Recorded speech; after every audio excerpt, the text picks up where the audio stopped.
मैं फिर से आप सबों के चरणों में प्रणाम करती हूँ। मेरा प्रणाम स्वीकार करें। तो आइए हम लोग चलते हैं अनमिल आखर में। मैं 4-5 दिन अनमिल आखर की वीडियो नहीं डाली क्योंकि आप लोग देख रहे होंगे कि हम लोग गए थे बनारस महादेव के मंदिर में महादेव के साथ होली खेलने, मशान की होली खेलने, और हम लोग अब वापस आ गए हैं। तो मैं अनमिल आखर फिर से आज बनाने जा रही हूँ अनमिल आखर का वीडियो, और आइए सुनते हैं हम लोग कि अनमिल आखर में आगे क्या हुआ।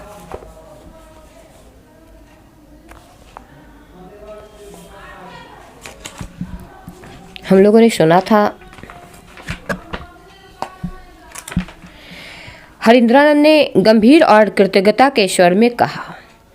हरिंद्रानंद पटना सिंचाई भवन अवस्थित अपने ऑफिस में बैठे थे। काम समाप्त हो चुका था, अतः उन्होंने गड़बड़वाड़ी के शमशान में इस वर्ष होने वाली शिव चर्चा का पंपलेट तैयार करना शुरू कर दिया। उसमें थोड़ा शमशान का वर्णन जरूरी था। अचानक एक व्यक्ति कमरे के भीतर आया। मंझोला कद, शरीर पर धोती और कमीज, ललाट पर लंबा चंदन का लेप, उसके मध्य टहटह लाल टीका, पाँव में चप्पल। क्या है? साहब ने पूछा। सर, हम सचिवालय में ही बड़ा बाबू हैं। बैठिए, बोलिए क्या बात है? कुछ नहीं सर, स्टेट बैंक जा रहा था, नेम प्लेट पढ़कर मिलने चला आया। सचिवालय में स्टेट बैंक की बड़ी शाखा थी जो अभी भी है। आगंतुक ने इन्हें कागज़ पर कुछ लिखते हुए देखा था। सामने की कुर्सी पर बैठते हुए उसने पूछा, सर क्या लिख रहे हैं? मुझको सिर्फ चर्चा करने एक शमशान में जाना है, उसी का पर्चा तैयार कर रहा हूँ। सर, हम भी मदद करें? साहब ने कहा। 2 बज रहे हैं, आपका बैंक बंद हो जाएगा। बैंक तो कल भी खुलेगा सर। आपके दर्शन कहाँ होते हैं? कातर स्वर में बड़ा बाबू बोले। उन्होंने संस्कृत का एक श्लोक सुनाया। संस्कृत के शब्द अजीबोगरीब थे। हरिंद्रानंद ने कागज बढ़ाते हुए कहा, जरा लिखिए। वह श्लोक लंबे अंतराल के बाद यहाँ पुनः उद्धृत है। डिम्ब डिम्ब शुडिम्ब पच पच सहचा क्षम्य क्षम्य प्रक्षम्य नित्यंतः शब्दवादे सजमूर्षि शिख शेखरम ताक्ष पछे पूर्ण रक्ताश्वाना यम महिष महासिंह श्रीमादाय पाणोपादाय वो वंदे माना प्रलय मुदित्या भैरव काल रात्र्या। बड़ा बाबू ने श्लोक का अर्थ भी स्वयं लिखा। डिम डिम बज रहे डमरू, पच पच ध्वनि करती नाचती योगनियाँ, छैनियाँ और वाद्य यंत्र, नरमुंडों की माला तथा पक्षीराज गरुड़ का पंख अपनी जटाओं में लगाए। यमराज के वाहन भैंसे के दोनों शिंग को दोनों हाथों से उखाड़कर उसी पात्र से रक्त का आशव पीते हुए काल रात्रि में महाभैरव शिव प्रलय करने को प्रसन्न है। हम उनकी वंदना करते हैं। यह श्लोक और उसका अर्थ अक्षरशः वैसे ही लिखा गया है जैसे उसने कागज पर लिखकर दिया था। थोड़ी देर बैठने के बाद बड़ा बाबू चले गए। हरिंद्रानंद के प्रशासनिक सेवा का कार्यकाल पटना में कुछ मिलाकर 20 साल का है।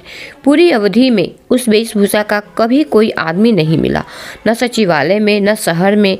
बस यह एक याद बनी रह गई। यह श्लोक भी किसी किताब में पढ़ने को अब तक नहीं मिला है। अवकाश का दिन आज सुबह से ही गुरु भाइयों का आना प्रारंभ हो गया था। हो भी क्यों नहीं, हरिंद्रानंद का जन्मदिन था। तिथि वही 31 अक्टूबर। औरंगाबाद में से शिव पूजन रणधीर, सीतामढ़ी से राजेश सोमेंद्र के साथ कुछ और शिव शिष्यों का आगमन हो चुका था।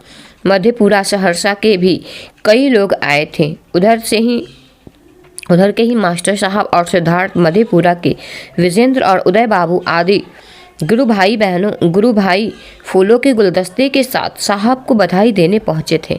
ऑफिसर्स फ्लैट का कमरा गुरु भाइयों से भरा था। वरेण्य गुरु भ्राता को जब लोगों ने गुलदस्ता देना शुरू किया तो इन्होंने कहा, इन फूलों ने आपका क्या बिगाड़ा है जो इन्हें तोड़ा गया? इनके करीबी जानते हैं कि फूल, पौधे और जानवरों से इन्हें विशेष प्रेम है। साहब ने कहा कि जन्मदिन की बधाई देनी है तो फूलों के गुलदस्तों के बदले किसी व्यक्ति को शिव का शिष्य बना देते। बधाई देने वालों की संख्या ज़्यादा हो गई थी, इसलिए बाजार से ही सबके लिए कचौड़ी, सब्जी और जलेबी मंगा ली गई। नाश्ते का दौर चला। छुट्टी का दिन था ही। ऐसे में शिव चर्चा ना हो ऐसा हो ही नहीं सकता था। रणधीर ने सवाल पूछा कि सर ये त्रिपुंड क्या है जो लोग माथे पर तिलक के रूप में लगाते हैं? गया शहर में अक्सर लोग ऐसा त्रिपुंड लगाए दिखते हैं। हरिंद्र ने कहा कि इन बातों को समझने के लिए अंकों का अध्यात्म में खेल समझना होगा। हमारे देश भारत की यह अमूल्य निधि है, भारतीय मनीषा की अनुपम देन है, किंतु संकलित रूप से इसका उल्लेख नहीं मिलता है। आप जानते हैं कि अंक की सबसे छोटी इकाई एक है। दृश्य और अदृश्य समस्त सृष्टि में एक ही परमात्मा की व्याप्ति और विस्तार है, इसलिए अंक की गणना का क्रम एक से प्रारंभ है। कहा गया है एकोहम बहुश्याम। इस प्रकार एक का अंक ही योगात्मक क्रम से अनंत है। हम लोगों की गणना महाशंख पर समाप्त हो जाती है, लेकिन अलौकिक जगत में गणना की शक्ति इससे भी अधिक है। समस्त सृष्टि पंच महाभूतों आकाश, वायु, अग्नि, जल और क्षिति के रचित है। मानव सृष्टि में भी इन 5 महाभूतों का उपयोग हुआ है। एक के बाद 5 का अंक सर्वाधिक महत्वपूर्ण है। नमः शिवाय में भी 5 ही अक्षर हैं। इसी बीच मास्टर साहब ने नव दुर्गा पर सवाल कर दिया। अब बात उधर चली गई। सर मेरे त्रिपुंड का क्या हुआ? अवान्तर में उस गुरु भाई ने पूछा। भाई 108 की संख्या समझो, जो काल और स्थान का गुणनफल है। उसी 108 में 3 अंक जोड़े जाते हैं तो जपकर्ता यानी पात्र मंत्र और मंत्र के देवता के प्रतीक है। कुल 111 हुए। त्रिपुंड इसी का घोतक है। 111 मंत्र की शक्ति जब एक मेघ भाव में चलती है तो काल की शक्ति को भी तोड़ देती है, अर्थात प्रारब्ध भोग की व्यवस्था को भी खंडित होना पड़ता है।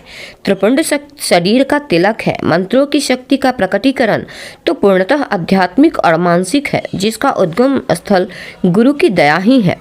दिन विशेष था। वरेण्य गुरु भ्राता का जन्मदिन महागुरु महादेव का शिष्य आज ही अवतरित हुआ था।